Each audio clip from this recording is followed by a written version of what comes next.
कोणाची र हवा आपलीच र. खरोखर भाजपात निष्ठावंतांची गळचेपी झाली की नाही? प्रत्येकाला न्याय द्या. की अजून किती दिवस मूलभूत गरजांवरती निवडणूक आपण लढवायची? ते जुने सो कॉल्ड जे नेते मंडळी होती ते आता आपल्याच पक्षात आलेले आणि म्हणून आम्हाला कामच करता आलं नाही. आता त्यांच्या विकास कामांना विकास झाला नाही म्हणायचा आहे, मी केलेला त्याला विकास म्हणायचा आहे. गटरचं मीटरचं इलेक्शनच आपण त्या बेसवर लढतो. त्या गोर बलिदान भाजप की पहिचान ते राहिलंय भाजपात. त्यांना त्यांचं नेतृत्व आवडलं नाही आणि आमचं नेतृत्व आवडलं.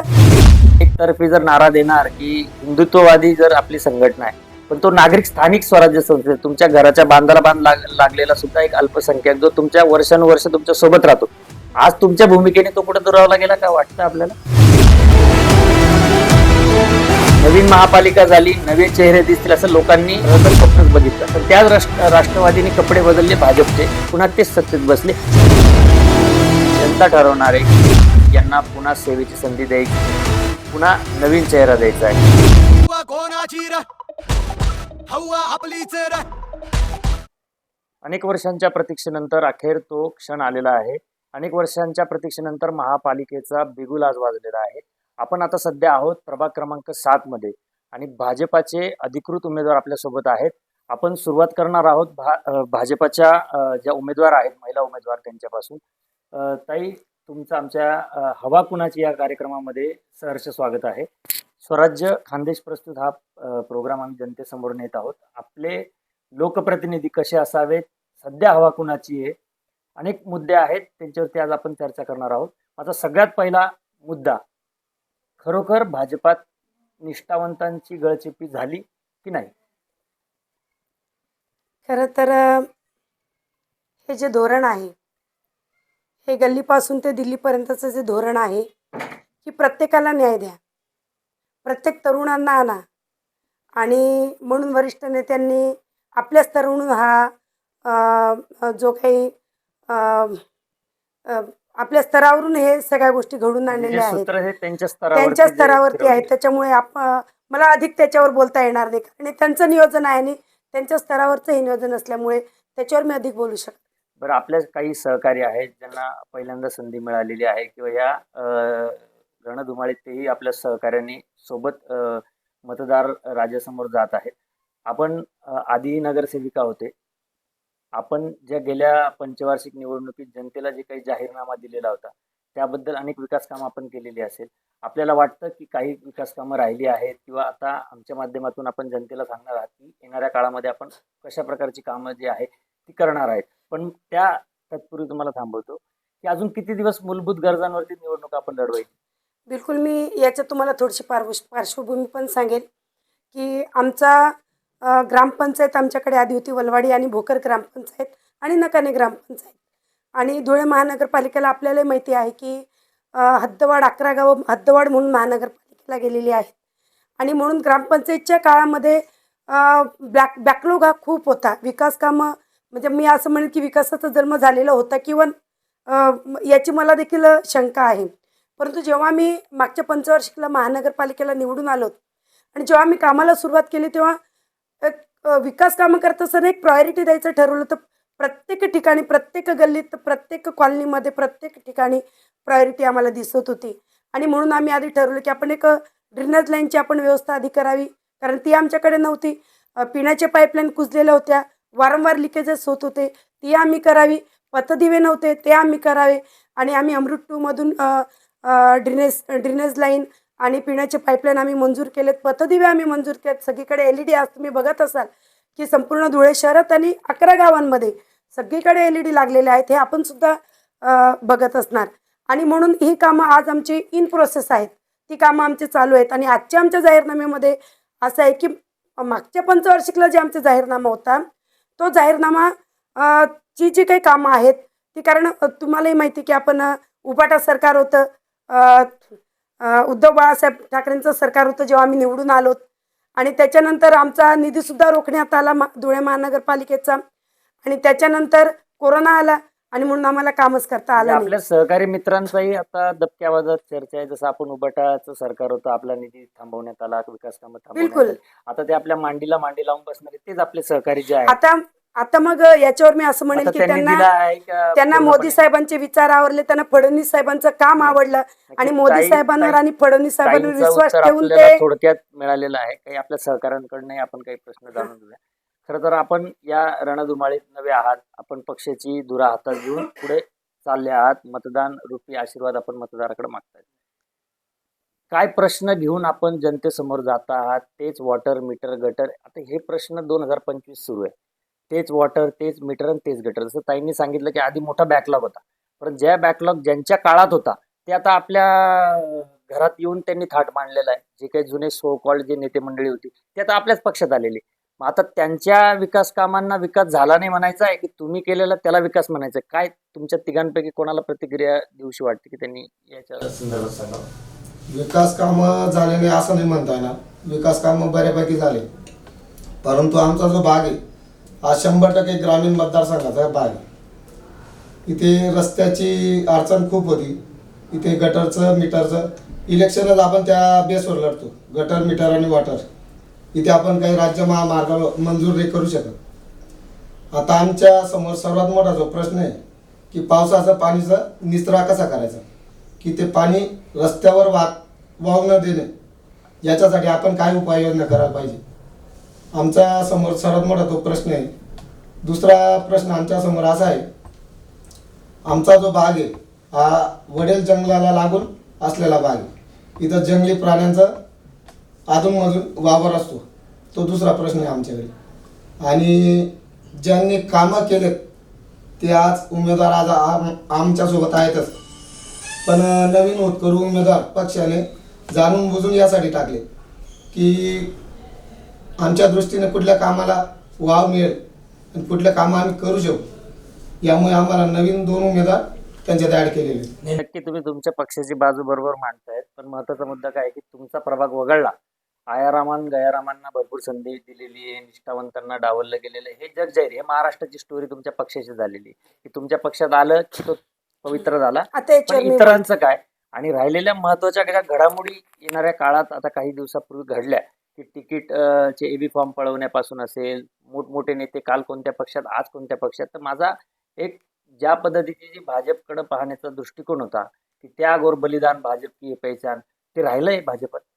बिलकुल आहे, अजूनही आहे. आणि जेवढे पण निष्ठावंत नाराज होते ते आज सगळे आमच्या सोबत आहेत. त्याच्यातनं काही निष्ठावंत जरी कोणी अपक्ष लढत असणार, कोणी कुठल्या पक्षात गेले असणार, हे मान्य आहे की गेलेले आहेत, काही अपक्ष लढलेले आहेत. परंतु बऱ्यापैकी म्हणजे 90% आज आमच्याकडून जे नाराज झालेले उमेदवार होते ते आमच्या सोबतच आहेत. आणि सगळ्यांनी माघारी पण घेतलेल्या आहेत. आणि ज्यांना नवीन संधी पक्षाने दिलेल्या आहेत त्यांना त्यांचं नेतृत्व आवडलं नाही आणि आमचं नेतृत्व आवडलं. आमच्या मोदी साहेबांचं नेतृत्व आवडलं, फडणवीस साहेबांचं नेतृत्व आलं, स्थानिक लेवल आमच्या आमदार, ग्रामीण आणि शहर आमदारांचं नेतृत्व आलं, जिल्हा अध्यक्षांचं नेतृत्व आलं आणि म्हणून त्यांना ते आमच्याकडे आले. त्यांचं वेलकम आहे. म्हणजे भाजपने आता एक बिलकुल हिंदुत्ववादी सगळ्यांचं विचार बिलकुल धुळे शहरात आहे. रुजवलेला आहे. हिंदुत्ववादी फार मेहनतीने आमच्या धुळे शहराने भगवा फडकवलेला आहे हिंदुत्ववादी अल्पसंख्याक विचाराचा. पण तुमच्या शहराचे नागरिक आहेत असं वाटत नाही? बिलकुल आहेच ना, आहेतच ना. पण त्यांचं काय? तुम्ही एकतर्फी जर नारा देणार की हिंदुत्ववादी जर आपली संघटना आहे, पण तो नागरिक स्थानिक स्वराज्य संस्थेत तुमच्या घराच्या बांधाला बांध लागलेला सुद्धा एक अल्पसंख्याक जो तुमच्या वर्षानुवर्ष तुमच्या सोबत राहतो, आज तुमच्या भूमिकेने तो कुठे दुरावला गेला का वाटतं आपल्याला? शेवटी आता हा विचारांचं युद्ध आहे आणि म्हणून हे चालत राहणार. नक्की आपण भाजपच्या खरं तर संघटनेत काम करतायत, महिला म्हणून एक काम करतायत. आज महिला मोठ्या प्रमाणात राजकारणात येत आहे. एक महिला म्हणून इतर महिलांसाठी आपण आपल्या मतदारसंघात असेल किंवा आपल्या सहकाऱ्यांसोबत असेल, महिलांसाठी अशा काय नवीन योजना, आपल्या संकल्पना ज्या आहे, जो रोडमॅप आपला तयार असेल की येणाऱ्या 5 वर्षात मी करू शकते, त्या कृपया सांगा. बिलकुल. आधीच आमचं नियोजन झालेलं आहे की माझ्या प्रभागातील सगळ्या महिलांचं म्हणणं होतं की ते आमच्या हाताला काम द्या. आज खूप साऱ्या महिला या धुणं भांडी करतात, आज त्यांच्याकडनं काम होत नाही, त्यासुद्धा धुणे भांडीला जातात आणि म्हणून ते म्हणत होते की ताई आम्हाला काम द्या. आणि त्या संदर्भातलं नियोजन आमचं झालेलं आहे की महिलांना घरगुती उद्योग आपण उभा करावा आणि त्या संदर्भातलं आमचं काम झालेलं आहे. एकदाचा गुलाल पडला आपल्या सगळ्या मायबाप जनतेच्या आशीर्वादाने, तर त्या कामाला आम्ही सुरुवात करणार नक्की आहोत. महिलांच्या रोजगारासंबंधी झाला. ताई आपण एक महिला आहात. खरं तर हा भाग जो आपल्या प्रभागातला भाग आहे. एक काळ होता की या ठिकाणी सायंकाळच्या 7 वाजल्यानंतर पुरुष असो, महिला असो किंवा तरुणी असो, विद्यार्थिनी असो, कोणी येत नव्हतं, धजावत नव्हतं. हा इतका मोठ्या प्रमाणात गुंडगिरी किंवा अवैध धंदे या ठिकाणी सुरू होते. आपण निवडून आल्यानंतर आपल्या चारी आपण सहकारी मिळून काय नवीन भूमिका घ्याल की या ठिकाणी जे गिरी मुक्त तुमचा प्रभाग असेल. शहर तर शहराचे इतर नेते ठरवतीलच, पण मात्र तुमच्या प्रभागापासून तुम्ही कशी सुरुवात कराल? खरं तर आमचा 7 नंबर जो प्रभाग आहे, आधी जुना एक आणि आताचा 7 नंबरचा प्रभाग. तर या प्रभागात आधी थोडंसं होत होते काही दंगली 2008ला झाली त्यावेळेस पण आणि मागच्या 7-8 वर्षापूर्वी पण झाली होती. परंतु जसं आम्ही आमचं भारतीय जनता पार्टीने मागच्या वेळेस पण माझे 3 सहकारी आणि मी असं आम्हाला 4 लोकांना आम्हाला उमेदवारी दिली होती आणि आम्ही निवडूनही आलो होतो. मायबाप जनतेच्या आशीर्वादाने आम्ही भरघोस मतांनी निवडून आलो होतो आणि तेव्हापासून आजपर्यंत आमच्या प्रभागामध्ये कुठलीही दंगल झाली नाही, कुठलीही असं मोठं व्हायलन्स झालं नाही, कुठलंही असं चुकीची गोष्ट इथं घडलेली नाही आहे आणि याच्यापुढेही 100% घडणार नाही. कारण आमचा जो प्रभाग आहे तो एक सुशिक्षित वर्गाचा आहे. इथं सगळे कॉलनी परिसरमध्ये राहणारे सगळे सर्वंट आहेत, सगळे नौकर वर्ग आहेत आणि सगळे कष्टकरी काम करून पोट भरणारे आपल्या आपलं आपलं कुटुंब आपला आपला उदरनिर्वाह करणारे शांततामय करणारे आणि एक भावनिक लोक आहेत. आता तुम्ही नकाना गाव बघितलं तर आत्ताच 2 दिवसापूर्वी आम्ही तिथं दिंडीचं नारळ फोडलं.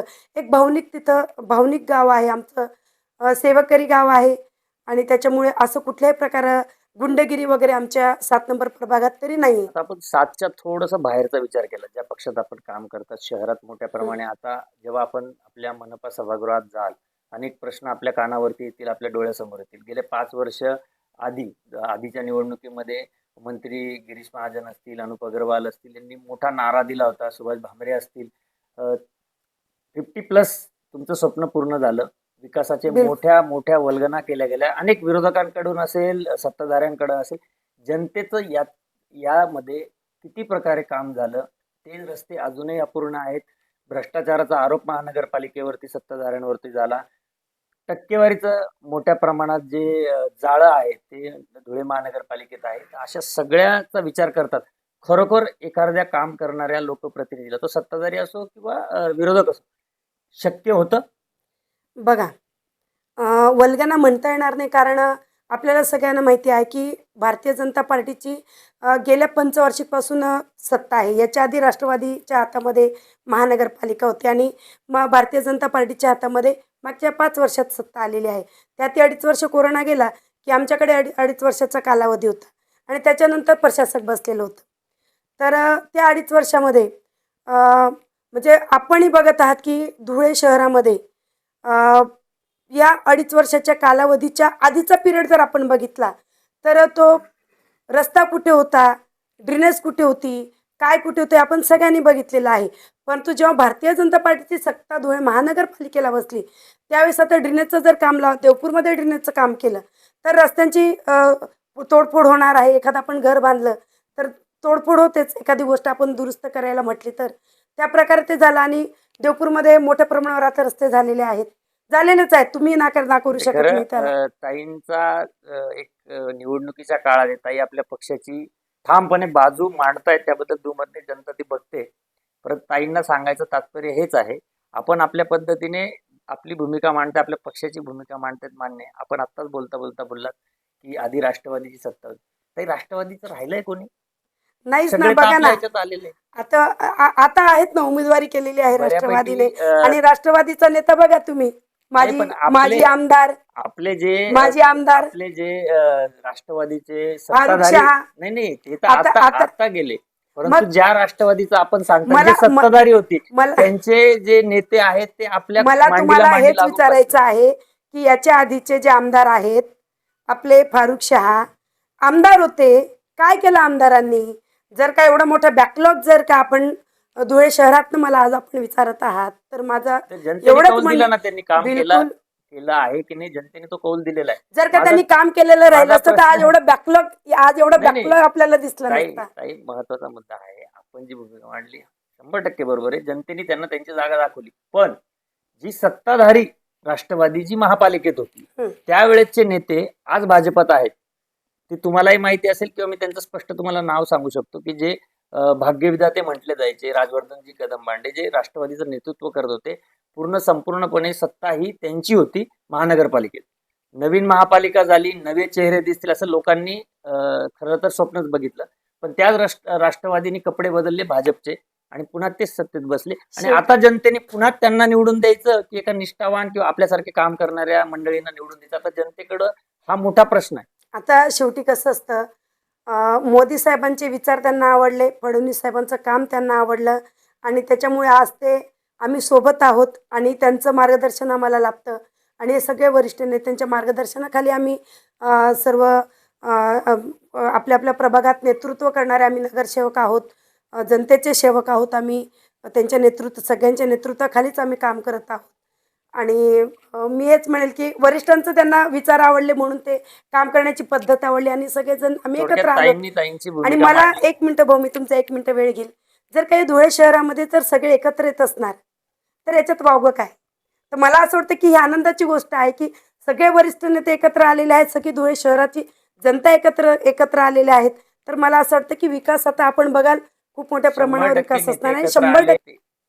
आहेत ना कार्यकर्ते, सगळे आमच्या सोबत आहेत. एकनाथ शिंदेच्या पक्षाला कार्यकर्ते इकडनं तिकडनं आयात करावं लागत आहेत. भाजपकडे एकनाथ शिंदे कार्यकर्ते जे साहेबांच्या होते ते कार्यकर्त्यांचं मी दुखावले बोलू गेले. शकत नाही, भाजपकडे जे परंतु कार्यकर्ते ते राष्ट्रवादीचे इम्पोर्ट आहेत. अजित पवारांचे कार्यकर्ते शरद पवारांकडे आहेत. शरद पवारांचा पक्ष धुळ्यात त्याचं अस्तित्व संपवणारे हे आपले स्थानिक नेते आहेत. म्हणजे लोकांनी पक्षावर विश्वास ठेवावा. एखादा कर्तबगार नेता जर धुळ्याला लाभला असता तर धुळ्याची प्रगती झाली असती की अजून त्या 100% शिखरावरती पोहोचले. कर्तबगार नेता फार वर्षांनंतर आम्हाला लाभलेले आहेत. आमचे आमदार अनुपभैयाजी अग्रवाल हे कर्तबगार आहेत आणि आता तुम्हाला कामाचे धडाकेही दिसत आहेत आणि याच्या पुढेही माझे मायबाप जनतेला 100% दिसतील. काम 100% होणार आहे. माझे मायबाप जनता 100% आमच्यावर विश्वास ठेवून आम्हाला आशीर्वाद रूपी भरघोस मताने विजयी करेल आणि हा विकास जो आहे, जो चाललेला विकास आहे, हा माझा मायबाप जनता आणि आपण सगळेजण याचे साक्षीदार असणार आपण आहोत. शेवटच्या टप्प्याकडे जाऊया. एका वाक्यात उत्तर द्यायचंय. यंदा हवा कुणाची? भारतीय जनता पार्टीची. ताई, म्हणजे आपण पक्षाची उमेदवारी करतो त्यामुळे यंदा हवा तुमचीच आहे. पण इतर तुम्हाला जे आता तुमच्या विरोधात उभे आहेत त्यांचे प्रचार कार्य सुरू आहे. जनता आता ते ठरवेलच 15 तारखेला काय होणार आणि 16 तारखेला निकाल काय लागणार. शेवटचा टप्पा आहे. आता तुम्हाला मतदार राजाला जे साखळं घालायचं आहे, थोडक्यात कमी शब्दात की तुम्हाला का निवडून द्या. एक अर्धा मिनिटं घेते. आमच्या विजयाची सुरुवात झालेली आहे. आपल्या सगळ्यांना माहिती असेल की धुळेकर जनतेने कौल दिलेला आहे आणि आमचे 4 उमेदवार हे बिनविरोध निवडून आलेले आहेत. ही आमची विजयाची सुरुवात आहे आणि म्हणून 100% आम्ही 55+ जागा 100% जिंकणार आणि जिंकणारच. हे आमच्या मायबाप जनता आम्हाला हा कौल देणार आहे. आम्हाला आत्मविश्वास आहे. खरं तुमच्या पुढच्या वाटचालीसाठी शुभेच्छा. पण जनतेसाठी थोडक्यात एका वाक्यात आपल्याला विजन मांडायचं आहे की आपण येणाऱ्या काळात काय काम. सर्वात प्रथम म्हणजे तुम्ही थोड्या वेळापूर्वी विचारलेला प्रश्न की निष्ठावान कार्यकर्त्यांना डावलण्यात येतं पक्षाने. आता तुमच्या समोर मी बसलेलो ना जिवंत उदाहरण आहे. माझ्या वडिलांनी कधी ग्रामपंचायत लढली नाही, विकास सोसायटी लढली नाही. मी जवळजवळ 2012-13 सालापासून पक्षाचं काम करतोय. मला कुठलाही राजकीय अनुभव नाही, तरी मला पक्षाने आज उमेदवारी जाहीर केलेली.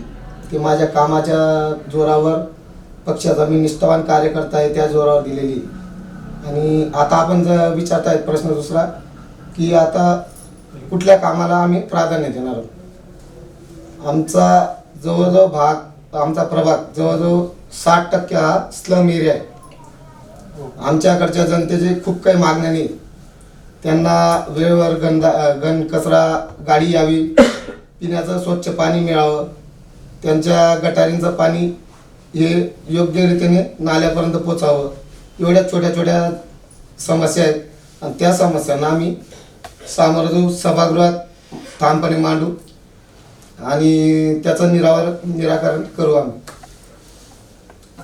आपण काय सांगाल, जनतेने आपल्याला का निवडून द्यावं? जनतेने आम्हाला का निवडून द्यावा, कारण की आम्ही पहिले पण काम केले, त्या त्या कामांच्या याच्यावर ते आम्हाला निवडूनच देतील. हां, कारण की पहिले पण होते बाकीचे, त्यांना पण म्हणजे निवडून दिलं होतं लोकांनी, ते काहीच काम केलं नाही. आम्ही म्हणजे 75% तरी कामे केले आम्ही. आम्ही पहिल्यांदाच उभं आहे, तर आम्ही करू बुवा काम, असं आमची इच्छा. आमचा जाहीरनामा आहे की आम्ही जो विकास कामाला आम्ही जेव्हा मागच्या पंचवार्षिकला आम्ही उभे होतो त्यावेळेस आम्ही जो जाहीरनामा दिलेला होता, त्या जाहीरनाम्याच्या अनुषंगाने आम्ही कामं मंजूर केलीत आणि ती कामं आमची चालू आहे. तर या पंचवार्षिकचा आमचा जो जाहीरनामा आहे की आमच्या 7 नंबर प्रभागामध्ये जी ड्रेनेज लाईन सुरू आहे, इन प्रोसेस आहे, ती पूर्ण करून घेण्याची आमची 4 इंची जबाबदारी आहे. दुसरं महत्त्वाचं, जी पिण्याची पाईपलाईन आहे, जी ग्रामपंचायतच्या काळात टाकलेली होती, कुजलेल्या अवस्थेत होती, मोठ्या प्रमाणावर सगळीकडे लिकेजेस होत होते, ती अमृत 2 मधून आम्ही मंजूर केली आणि ती पूर्ण करून घेण्याची आमची जबाबदारी आहे. त्याच्यानंतर पथदिवे आम्ही LED ऑलरेडी लावलेले आहेत. जिथं बाकी असतील, जिथं खराब झालेले असतील, ती व्यवस्था करणं आमचं काम आहे. सर्वात महत्त्वाचा विषय की आमच्या प्रभागामध्ये ज्या केंद्र शासनाच्या आणि राज्य शासनाच्या ज्या काही योजना आहेत, त्या संपूर्ण योजना आम्ही इथं राबवतो. त्यापैकी तुम्हाला फॉर एक्झाम्पल मी सांगेल, आमच्या प्रभागामध्ये रमाई आवास योजनेत 450 घरकुलं मी बांधून दिलीत. शबरी आवास योजना ही ग्रामीणमध्ये होती, ती शहरीमध्ये त्याचा GR शहरी झाला 2 वर्षापूर्वी आणि त्याचे आमच्या नकाने मी फक्त नकाने आणि वलवाडीतच नाही तर 11 गावांमध्ये आमचं ते काम चालू आहे. 11 हद्दवाड गावांमध्ये ते काम चालू आहे आणि आम्ही 253 घरकुलं मंजूर आहेत. पैकी आमच्या 7 नंबर प्रभागामध्ये 150 रमाई आवास योजनेतून आमची घरकुलं मंजूर आहेत. ती आहे. आचारसंहिता जर लागलेली नसती तर त्याचा चेकसुद्धा पडून गेला असता. ती आमची राहिलेली कामं करायची आहेत. योजना पोहोचवत असताना आमच्या आदिवासी बांधवांकडे डॉक्युमेंट्स नाहीत, तर त्यांचं जातीचे दाखलेपासून तर सगळे डॉक्युमेंट्स आम्ही तयार करून दिलेत आणि त्या आधारावर आम्ही श्रावणबाळ योजना असेल, संजय गांधी निराधार योजना असतील, ठक्कर बाप्पा योजना असेल, या अनेक योजना, एवढंच नाही तर आयुष्यमान कार्ड जेव्हा सुरुवात झाली त्या सुरुवातीच्या काळातच त्यावेळेस आमचे चंदूबापू महापौर होते आणि त्यावेळेस मी माझ्या प्रभागामध्ये 5,000 लोकांना आयुष्यमान कार्ड मी वाटप केली. माझ्या ऑफिसला मी स्वतः